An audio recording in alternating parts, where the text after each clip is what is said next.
Hey, this is Dr. Barry. In this short video, I'm going to be talking to beginners, people just coming to the ketogenic way of eating. And this is called the 3 first steps to keto. These are the first 3 things that you need to do or actually stop doing to start enjoying all the benefits of the ketogenic way of eating. Now, if you know someone who's brand new to keto, who's not sure if they even think it's healthy or safe, if they've been told it will kill your kidneys or kill your liver, then please share this video with them. Send it to them in a text or an email because they need this information so that they can comfortably start to enjoy the most natural diet that a human being can eat. So let's talk about the 3 first steps to going keto, okay? So everybody in Western society, when we start a new project or we start to solve a problem, if we're overweight, if we have insulin resistance, it's our Western mindset to think that we need to add things to the equation, right? I need to buy something, I need to build something, I need to add something to the system. And the beauty and the efficiency of the ketogenic way of eating is that you don't have to do that. You don't have to buy any products. You don't have to buy any pills, any powders, any potions. And I've actually upset some of the big dogs in the keto community who have lots of pills and powders and potions for sale by saying that, but it's absolutely true. And the way you know that is let's go back in time 30,000 years. Now, everyone back then ate keto for almost the entire year. They had no choice because that's the only thing that was available. And that's the reason keto works so well today is because your DNA was raised on a ketogenic diet. It knows exactly what to do with it, okay? So you don't have to buy anything. You don't have to subscribe to anything. You don't have to sign up for a multi-level marketing scheme. You don't have to do any of that. You just have to get rid of the following 3 things, okay? Number 1, are you ready, beginners? Now, and so I know if you're new to keto, you're like, crap, there's so much stuff. I don't know. Macros, do I count this? What about calories? I know. Okay. Take a deep breath, blow it out, let it go. It's fine. Your DNA and your body and your physiology know exactly how to do this diet. You just have to relax and let it kind of happen. Okay. Here's how you do it. Step number 1, you go into your kitchen and you find everything that has sugar as an ingredient and you throw it in the garbage or give it to a neighbor or give it to the local charity pantry so that you can help someone who can't afford to buy good food right now because bad food is better than no food, right? So everything that has sugar, and that includes fruit juices because they have tons of natural fructose, which will mess up your ketogenic diet.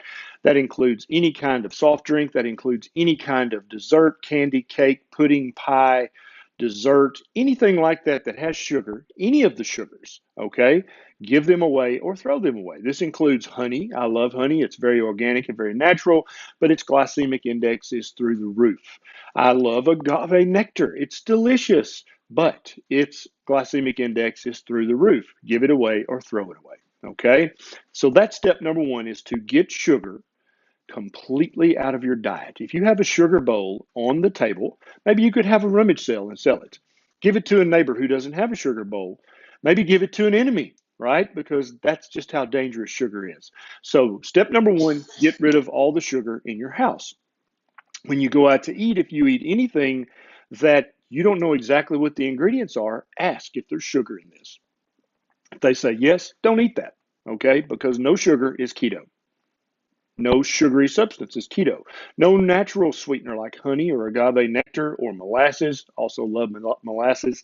No, none of those are keto. You don't need those. There's no nutrition in any of that that will help your body in any way. That's step 1. Step 2, you ready for step 2? After you've got rid of all the sugar, the next step, you can make this the next day. You can do this one day at a time if you need to, right? It can be gradual. It doesn't have to be overnight. So step 2 is to get rid of all the grains out of your diet. The biggest and most important grain to remove completely from your diet is wheat. Wheat is something that's been in the human diet for a few thousand years, but for 99.999% of human beings' existence on this planet, we never ate wheat a single time in our entire life. Okay, only in modern recorded history times have we eaten wheat in any significant percentage in our diet. Even 5,000 years ago, wheat would just be a small percentage of your diet. Okay, wheat is inflammatory, especially the wheat of today. It's been modified by breeding and crossbreeding to make a grain that's very high in protein, and it's an inflammatory protein. Sorry, you weightlifters and bodybuilders out there, it's not a protein that you're going to ever want to use to build muscle with. So wheat is the most important grain of all to get rid of. Another grain you need to get rid of is corn. A lot of people don't realize that corn's kind of a grain. You don't need corn. Get rid of corn. It's going to inflame your gut, which is going to inflame the rest of your body. It's going to make your blood sugar shoot straight up. That's not a good thing. You don't want that. The whole point of a ketogenic diet is to keep your blood sugar and your insulin level very low normal. And you can't do that if you're eating a lot of corn, especially grandmother's creamed corn. Although it's delicious, you don't need that. There's no nutrition in that that's going to help you progress in your health. Okay? So wheat, corn, rice. You've got to get rid of the rice. Rice is just a starch. Corn is just a starch. Wheat is just a starch. And oats. I know. Your grandmother told you that oats were the healthiest breakfast you could ever have, right? Sorry. I respectfully tell grandma you'd rather have bacon and eggs. Okay. Wheat is very, very high on the glycemic index. I've had many a diabetic in my clinic in Tennessee say, no, I know oats are good for me. The nutritionist said they were. And I said, well, do this simple trick. So for those of you guys who are diabetic or you have a glucometer at home, eat a big bowl of delicious oats. Wait an hour, then check your blood sugar. And then you'll understand what I'm talking about. And then you can either give away or throw away your oats. So get rid of the wheat, the rice, the corn, the oats, and any other grain that you happen to have in your house. Now, I'm not talking about seeds. I'm talking about grain. That's a little different thing. Seeds will come later. So get rid of all the grains. So step 1, get rid of the sugar. Step 2, get rid of the grains. Now, step 3. Part of the ketogenic diet, and the part of it that I really love the most as a doctor, is that it's the most uninflammatory diet I've ever seen anybody eat. Inflammation in your joints, in your gut, in your brain, everywhere gets better when you eat keto. And so we don't want anything in our diet that's inflammatory in nature. And step 3 is the vegetable oils. And the reason I give air quotes is because there's no vegetables in vegetable oils. That's a nice marketing term that they attach to these oils, but there are no veggies in them whatsoever. They're made of seeds and beans, okay? The worst oil of all, the worst offender, is canola oil. The next worst is corn oil. The next, safflower, sunflower, soybean. Any of these oils are very inflammatory. Their omega-6 to omega-3 ratio is not healthy for human beings.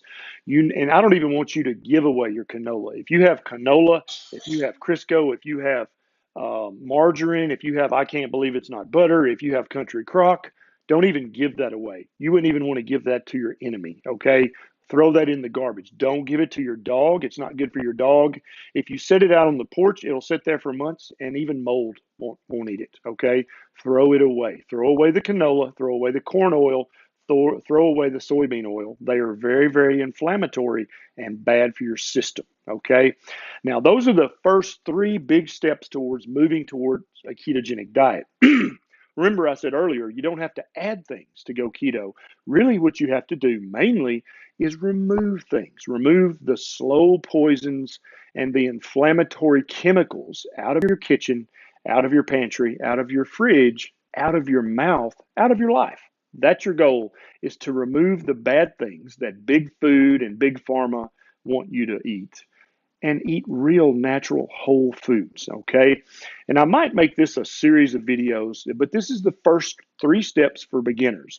Now, if you enjoyed this video, please consider clicking the subscribe button. And that way, every time I make a new video, you'll get a little notification. And you'll be able to watch it if you want to. If not, you can just click the stop button. As always, if you think you know someone who might benefit from this information, share this on your Facebook. Share it in your keto group. Share it in your low-carb, high-fat group. This is Dr. Berry, and I'll see you next time.